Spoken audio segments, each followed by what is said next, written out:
I'm Amy Jo Martin. Welcome to the Why Not Now show.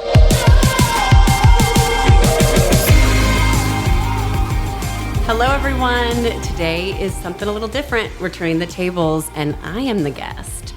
So Renegade Syama Bunten, who is the host of the Getting Rich Together podcast, interviewed me all about money. Every aspect of money, my money stories growing up, my money experiences, investing, saving, my relationship with money, my beliefs, my lessons from all of the incredible people I've had an opportunity to work from or work with. And it's very unique. It was interesting. I don't think I've ever had a conversation like this or shared a lot of these stories. So I thought you might want to hear, given that money is such a focus for renegades, right? We're always reinventing our relationship with money and time and with ourselves. So without further ado, please enjoy this conversation with Syama and myself on the Getting Rich Together podcast, which is her podcast. Also, please know that the 2025 Renegade Accelerator will be open for enrollment very soon. If you want to get your application in now, you absolutely can. Head to renegade.global. All the information is there, and I hope to see your name pop up.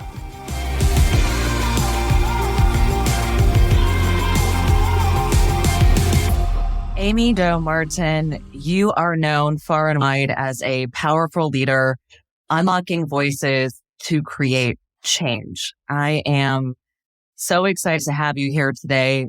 Thank you for being here and welcome to Getting Rich Together.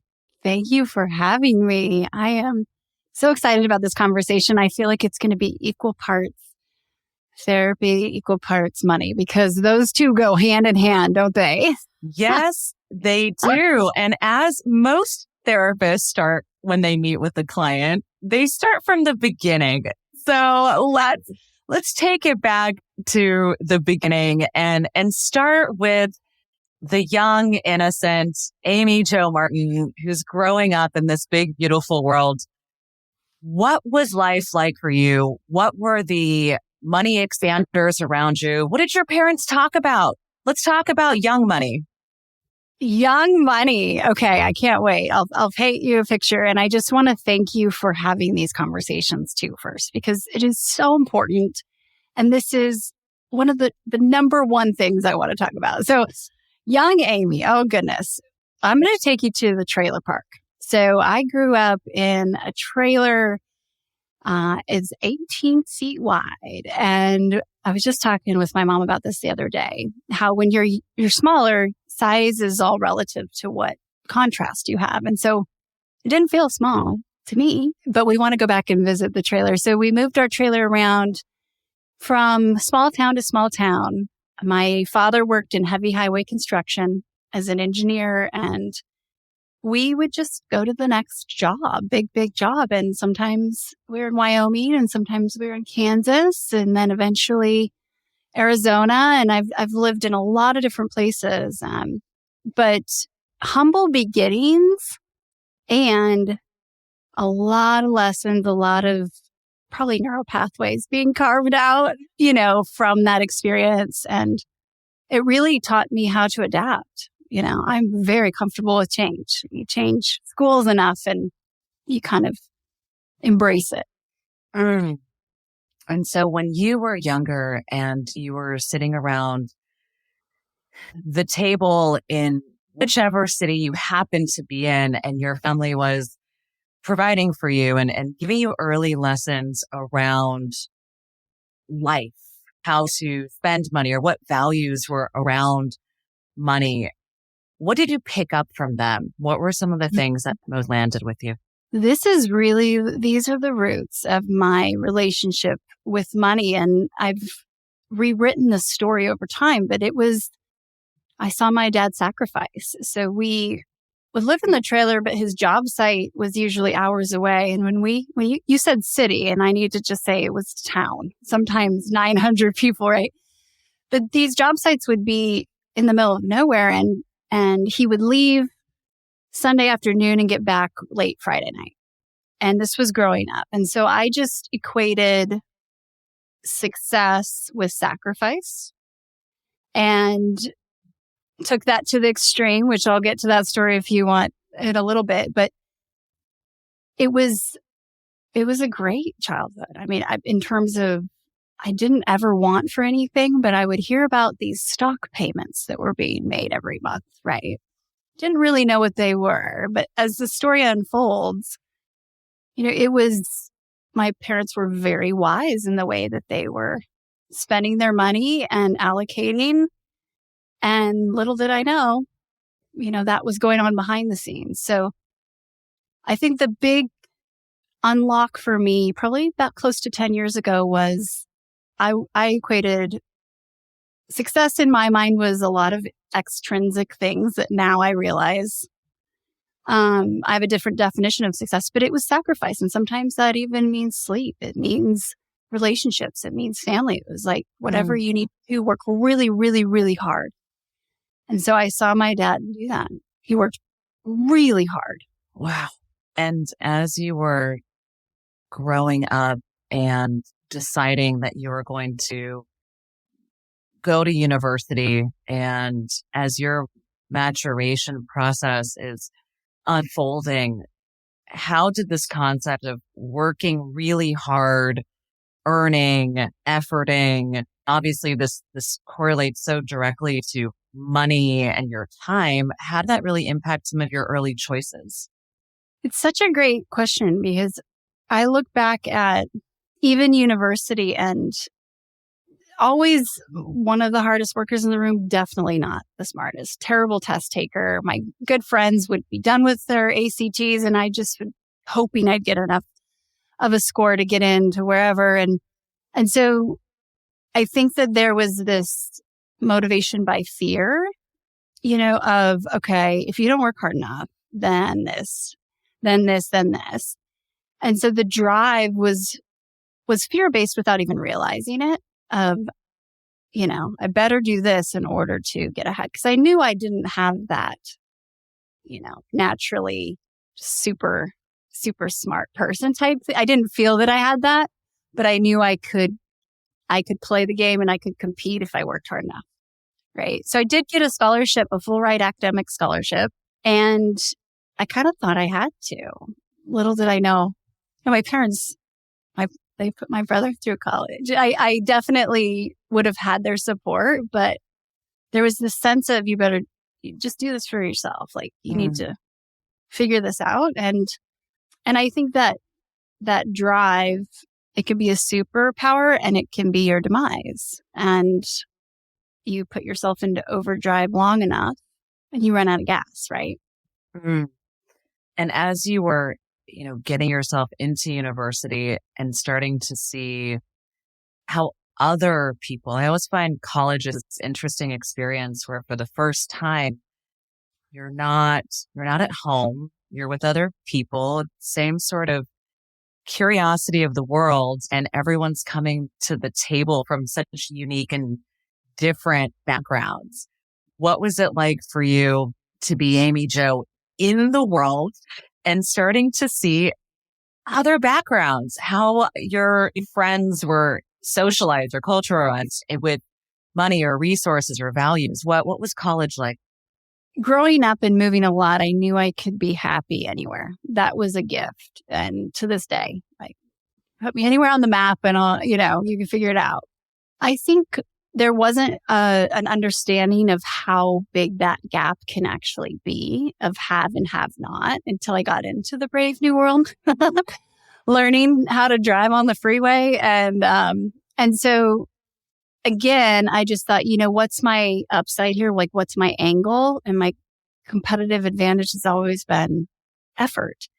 I think that's where, as being a very results-oriented person, you push on the gas, you go faster, right? Like you could start to see the cause and effect, and sheer force of will becomes pretty powerful.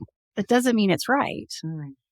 But it's amazing to look back and see, okay, I was pushing from a place of trying to prove something for so long, which I think that fuel if it's converted to purpose, works, but it's not sustainable if it's kind of that chip on your shoulder. And money is just energy. It's just a tool. It's just a vehicle, but it's also stability for people, right? And so that psychological safety is so important. And I've been around so many people who have incredible wealth.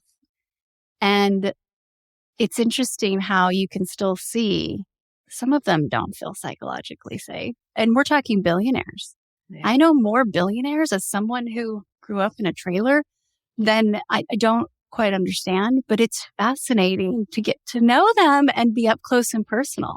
What's interesting is being around wealth seems to come also at a young age, when you started to work in sports and you're around athletes and, certainly you were not an athlete competing with them or were in that same space as an assistant to them, but you were around and were exposed to and were in community with athletes. And athletes are also notorious for having lots of money or making lots of money, but also not having gone through, let's call it therapy or psychological unpacking of what do you do when you sort of go from nothing to extremely wealthy at a very young age. That must have been such a fascinating and interesting space to be in where talent is capitalized on the youth. And you see people who are going from zero to hero and they're like, oh my gosh, how do I manage that? What was that experience, these early experiences in your life? And how did you decide to sort of enter into the world of sports marketing? Oh, it was to the extreme. I feel like I've seen such extremes, and I'm an adrenaline junkie. I'm a recovering hustler for sure. Being able to push something and see a result and push harder. And I realized at one point, I was chasing, grasping, grinding toward anything outside of myself. More following, had 1 million people following me on social and New York Times bestseller and Dwayne "The Rock" Johnson and Nike and Hilton, all these clients and flying private. And it looked great from the outside looking in, right? I had employees in 10 different countries, but behind the scenes, what was really going on was 4 hours of sleep a night, 210 flights in a year. Health was on the rocks, relationships were on the rocks, marriage. And I realized, okay, so one day I'm standing at the departure board at JFK. I couldn't remember where I was going, trying to remember, where I was. And as I went to sign my name on the receipt for my coffee, I couldn't find my name. I didn't know my name. Mm. And that was when I realized I'm an emotionally and physically bankrupt millionaire. And I 15, 16 years in. And this was early days of really creating that relationship with money and what's important. And that, grasping, grinding toward anything outside myself. And the things that mattered, time was slipping through my fingers. And that was at my level. Imagine 100x at some of these clients. And so what a gift to be able to rewrite that story. That's powerful. Starting your own business and very quickly rising to the top of your field is what I like to call something like positive trauma. It's something that happens quickly. It's good, but it's still traumatic. It takes some time for our bodies, our spirits, our minds to really catch up to what is happening in the world. And as you're growing and scaling up this business so quickly, obviously you're learning how to manage a P&L. You're learning, how to draw in your own salary, what to reinvest into the business. Were you applying, or how are you applying your understanding of finances and personal values and around money in these early stages of your business? Had you started to think about, all right, I'm taking some and putting it away for savings? Had you thought about 401ks? How were you, and at what points were you starting to think about future planning rather than just planning for today and planning for the business in front of you? The great question. And the rocket ship kind of took off, and there wasn't this need for fundraising. It was very organic growth. The fundamentals in me growing up with have a portfolio, have a 401k. Like, I'm very grateful for that understanding of the blocking and tackling.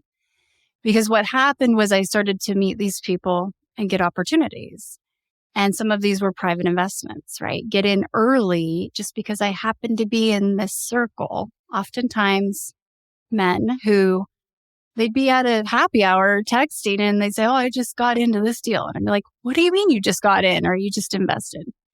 What do you mean? And I'd ask questions and I thought they needed this huge check in order to get in. Well, no, I start learning more and more. And then I was part of the circle.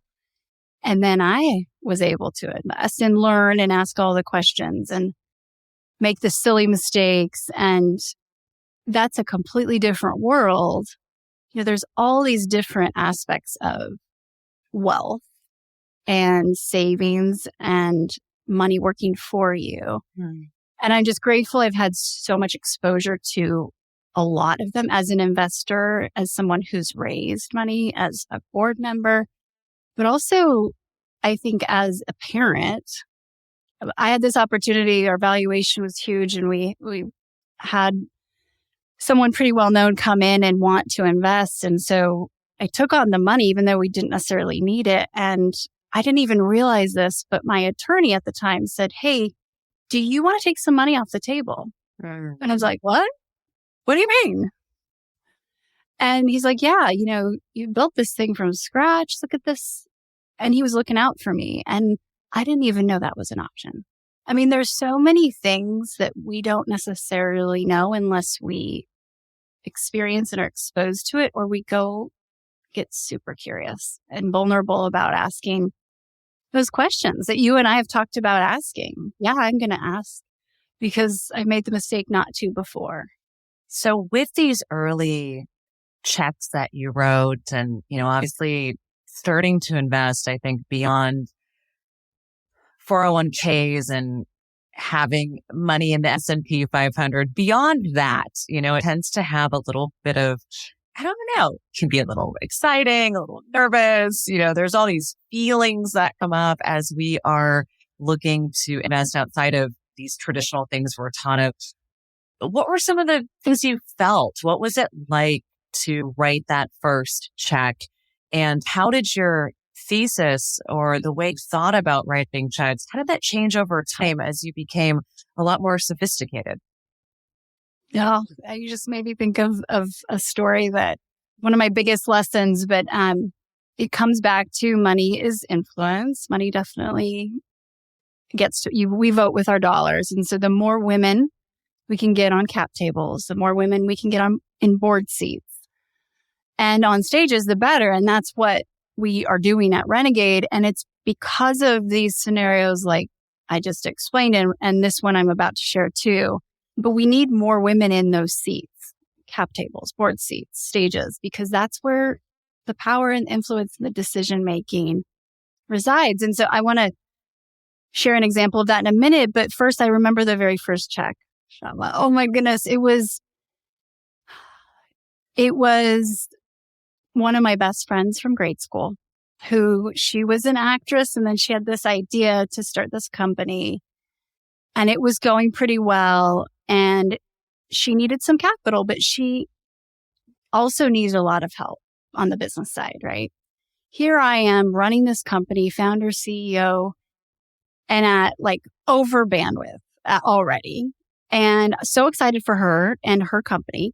And I did invest. I wrote the check. We took a picture. We're at my kitchen table. I literally was like, oh. And what we didn't do, though, was make sure we were aligned on what that check meant. And so that was a huge lesson of time or money or both, or what does this mean? Because it was a meaningful amount of money to her in the business. Yet I didn't have the capacity to be involved in the details. And so there was a situation where I've had all these different clients over the years, and one of which, billionaire that I was talking to and pitching down the road with my first company, and he taught me the lesson about alignment. He could care less how much money I was asking for. He wanted to know how aligned we were going to be. Wow. And it was this aha of like, oh, that's how these guys have made their money, is because nobody's really screwing anyone here. They're all just getting really filthy.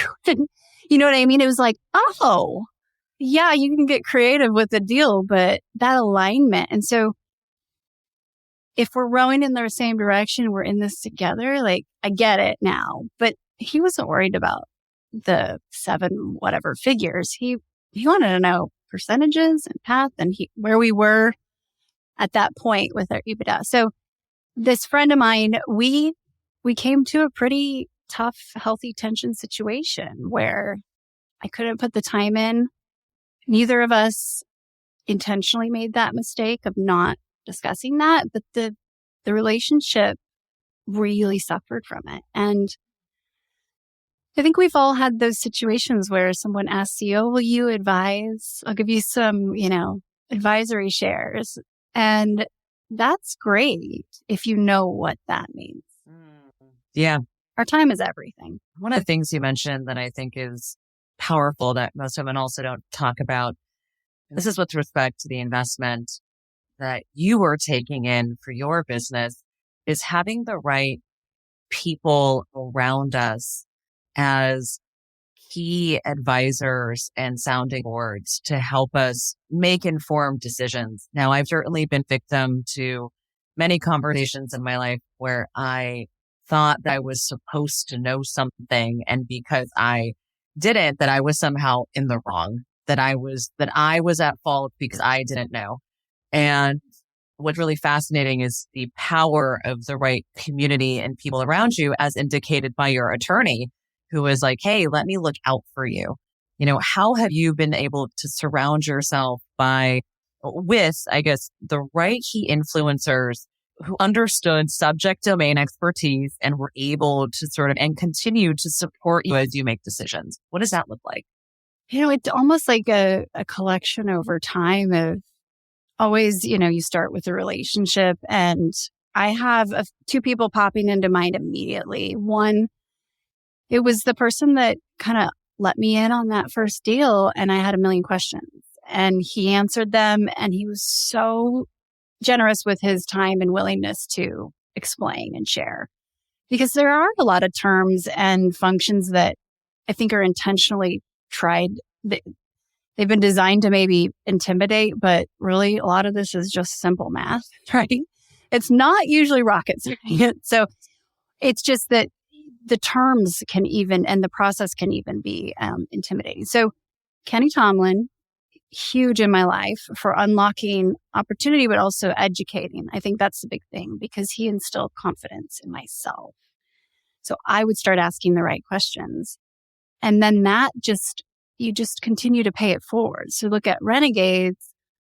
I will never claim to know everything. I've just been exposed to a lot of different aspects of investment, money, and usually have someone in a corner somewhere that I feel, can be our expert. But when we start to share what we've learned, which isn't easy because that means we're talking about money, and that's usually very private, that's when I think the value is exchanged. So, with Renegade, we have Renegade Global Ventures, where we're democratizing access to deal flow, but also flow of capital. We have the Renegade Multifamily Office. And so the second person would be Lisa DeTana at Raymond James. She's one of the global top 50. She's one of 3 women in the global top 50 financial financial advisors.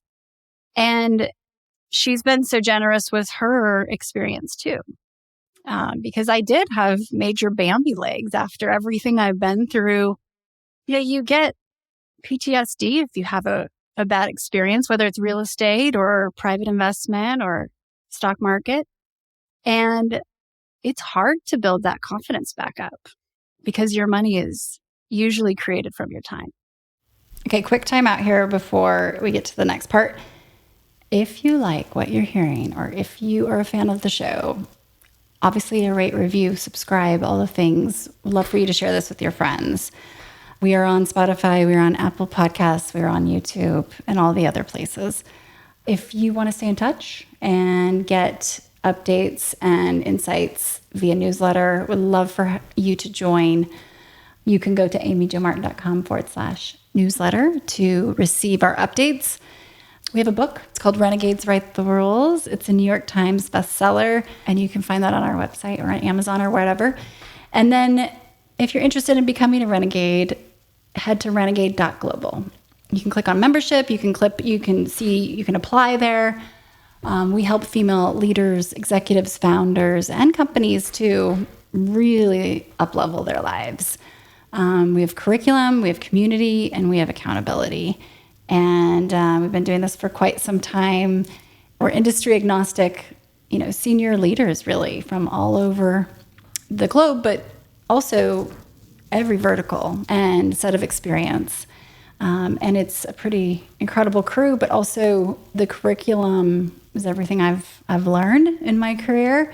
It's important, I believe, to unlock that genius, that talent, that secret sauce, that renegade, voice of authority, and your thought leadership to help the world, really, right? We need more individuals speaking up and sharing their thoughts, opinions, voices, and that in turn also ends up netting out with generating more income, investment. We have a strong financial side of this, opportunities there, and education.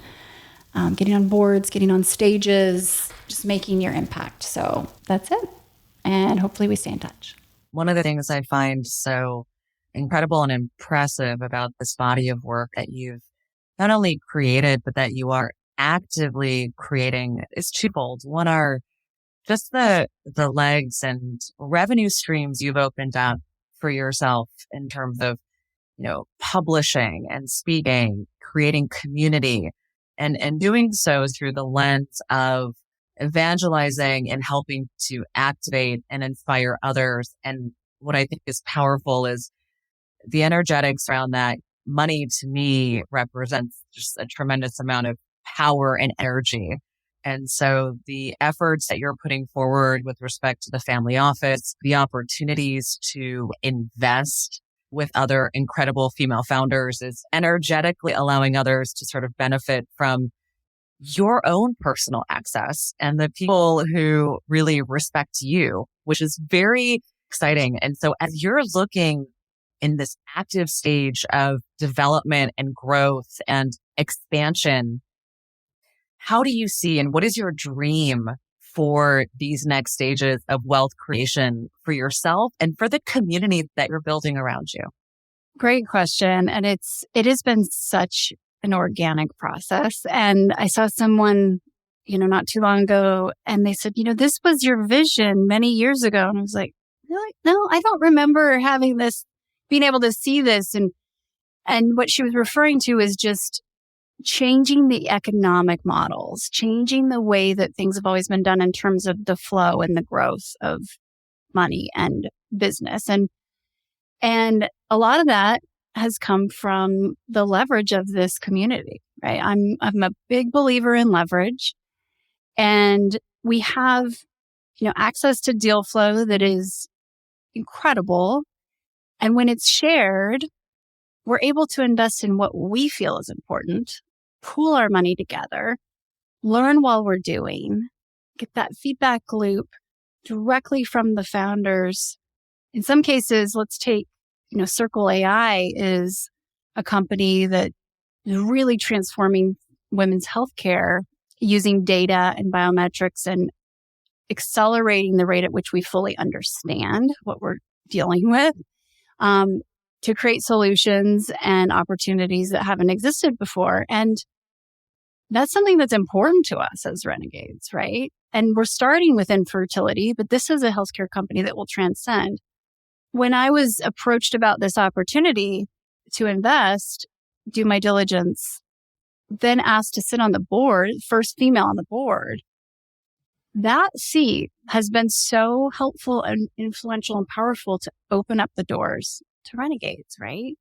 And it's also been extremely helpful to the company because not only the capital and the amount of money and checks and dollars we've written, but also the feedback loop of we're the core audience. This is the demo. We're the target. And so we can provide amazing data and we're huge advocates. So it's like, as you write a check and we're putting a special purpose vehicle together, you're kind of taking out insurance because you also get to talk about it and be authentic of how it's impacting or that challenge is impacting your life. Use your social media, use your contacts, your network to help the company. And it's like doubling down on your own investment. It's so cool. And then Sheryl Sandberg is involved now. And this thing just keeps getting bigger and bigger. And it's like, wow, imagine what we could do together. And what we are doing together, you know? And we are. And it starts with an idea. Like, I didn't even know half this was possible. Like, well, why can't we try this? Yeah, it's incredible. You know, the thing that I really want to emphasize is Renegade as a global community, as a powerhouse of women creating impact is so helpful because what I think is special about your community and your programming and the accelerator is an opportunity to help women unlock their voices. And I feel this unlock is happening not only through personal self-expression and personal branding and platforming, but unlocking our voices is, again, unlocking our energy and investing. And it's really an expansion. And so I think that there's something powerful about unlocking ourselves in so many different ways. And so thank you for the work you've been doing to really foster and create safe spaces to be vulnerable, ask questions, and share and really expose each other. Thank you for being a leader in, this conversation is exactly what a Renegade represents, what you've done. You had this idea and look at what you're doing. These are really important conversations. Thank you, Amy Jo. Now, obviously, you've got, you mentioned being a mom. You've got a little one. You are paying it forward generationally and creating new young leaders in the world. As you're thinking about what sorts of examples and how you will be fostering conversations around financial literacy and obviously being a renegade entrepreneur and building and growing, certainly you'll be leading by example.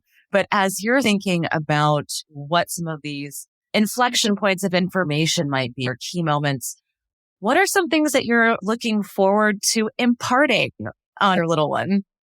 Well, it's so timely you asked that because tomorrow he is traveling with me to go to a speaking engagement. And I think it's so important that he sees and he gets to witness what I'm doing when I am away, travel, working, right? Because seeing, your mom or your dad get to enjoy what they're doing. He knows he's a renegade and he calls himself Renegade. And he talks about it's so awesome. But he's 4, by the way, for those listening. He gets to actually witness someone who is enjoying what they're doing, making an impact, a leader. He knows that I do work hard, but also I can tell with a lot of humility.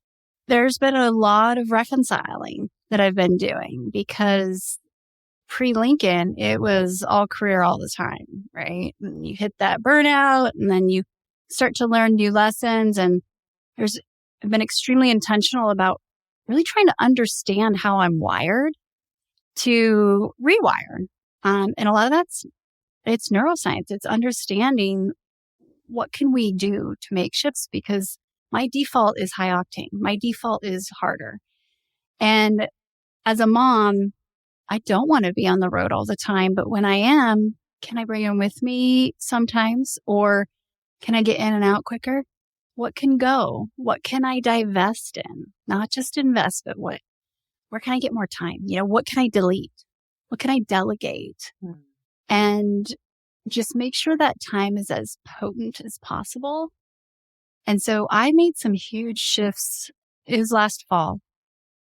And it was kind of a line in the sand, like, okay, step up. And I call it the season of my red pen.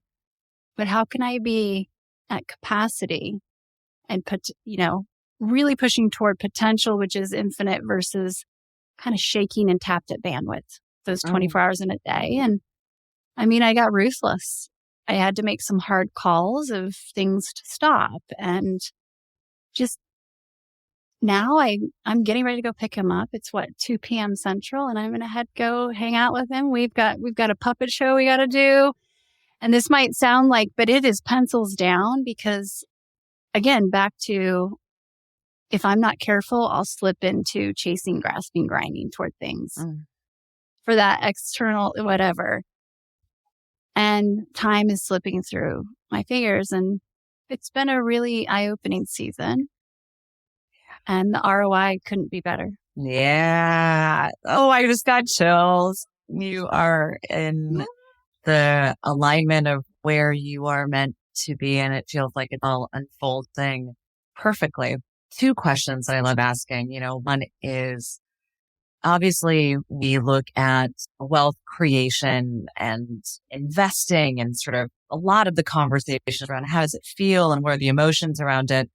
But certainly one of the best things about whether that's being smart with money or however you want to frame it is the ability for us to exercise it in so many ways. And so I'd love to know, what are some of your favorite ways of spending money in the ways that make you feel the best?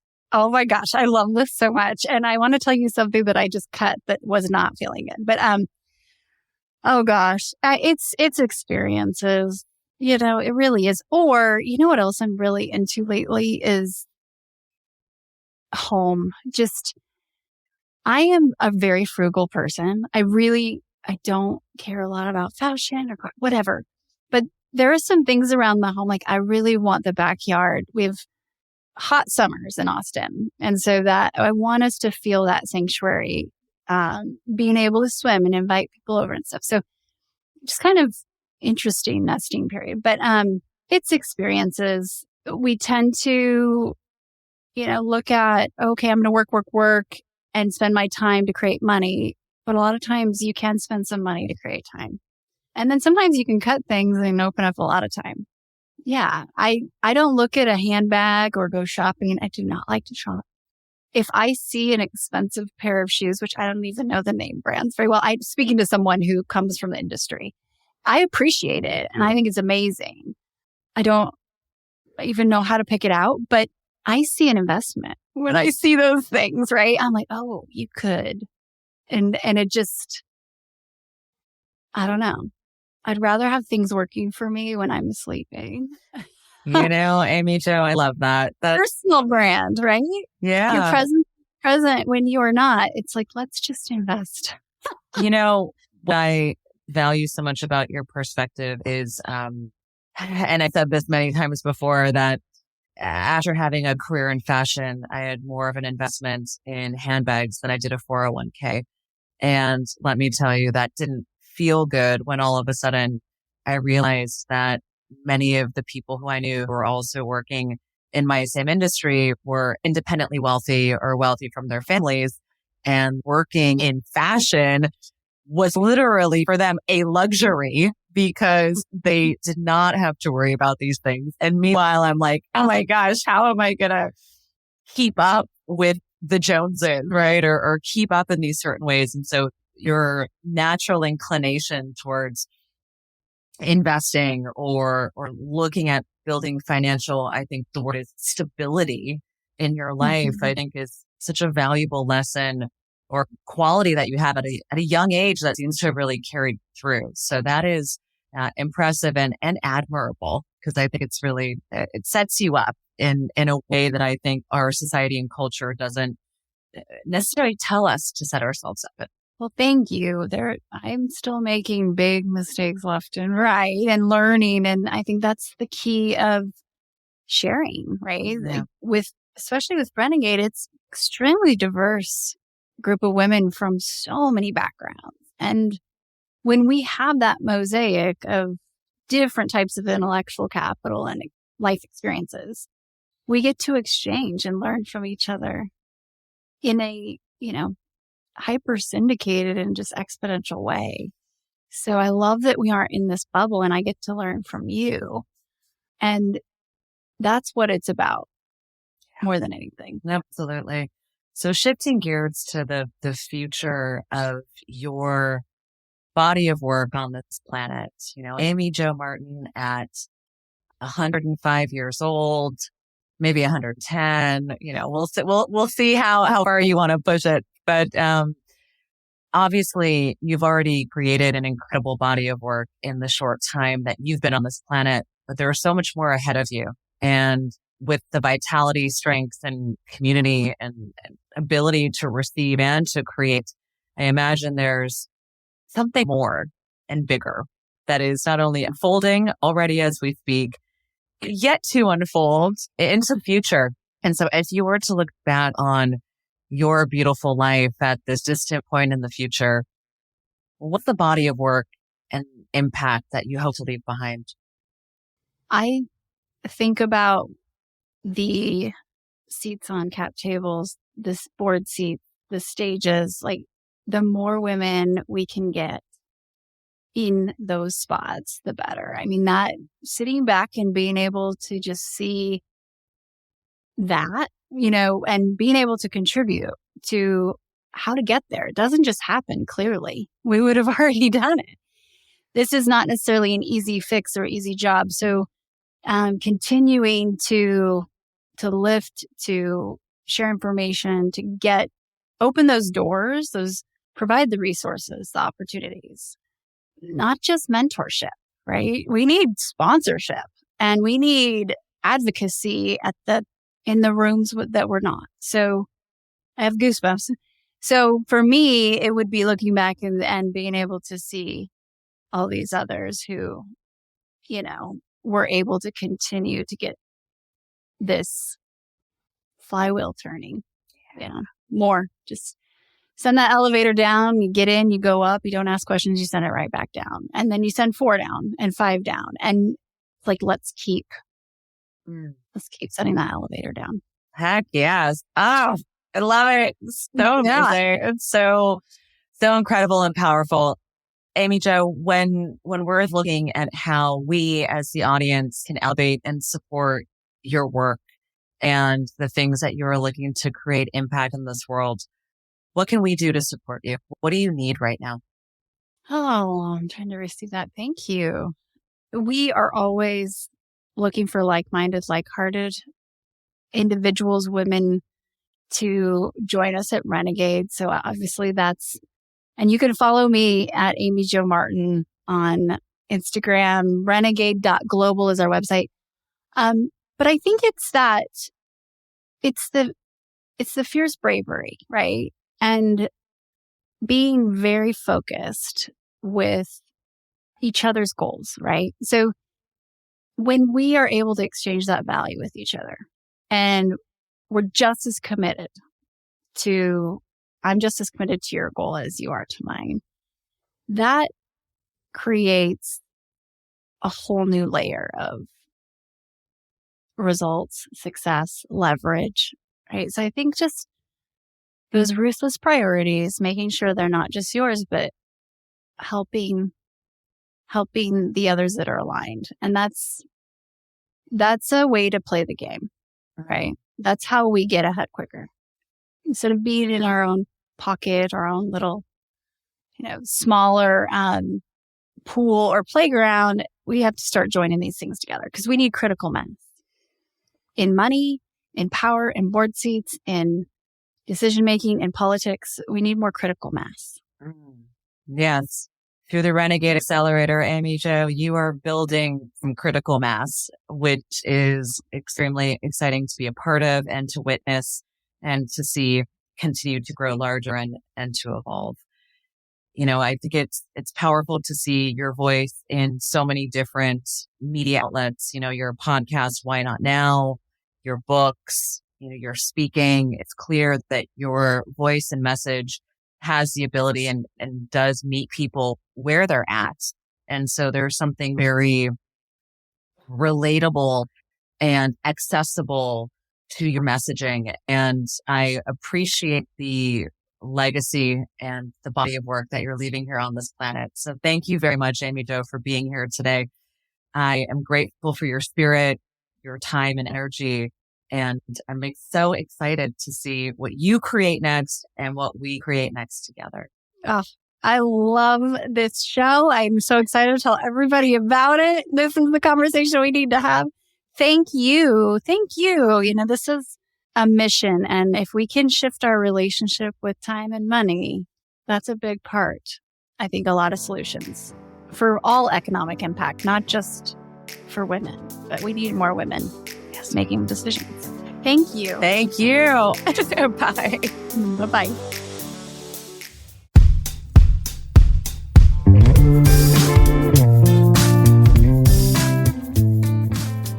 Hey everyone, thanks for listening to the show. Hit me up on social media to let me know what you think. I'm at Amy Jo Martin on Twitter, Facebook, Instagram, and LinkedIn.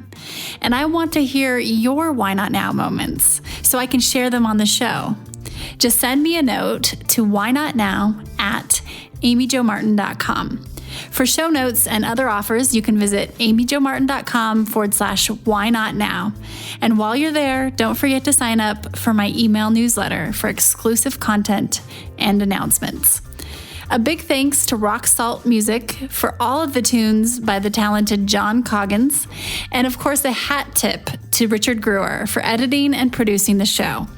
I'll see you next time. And until then, why not now?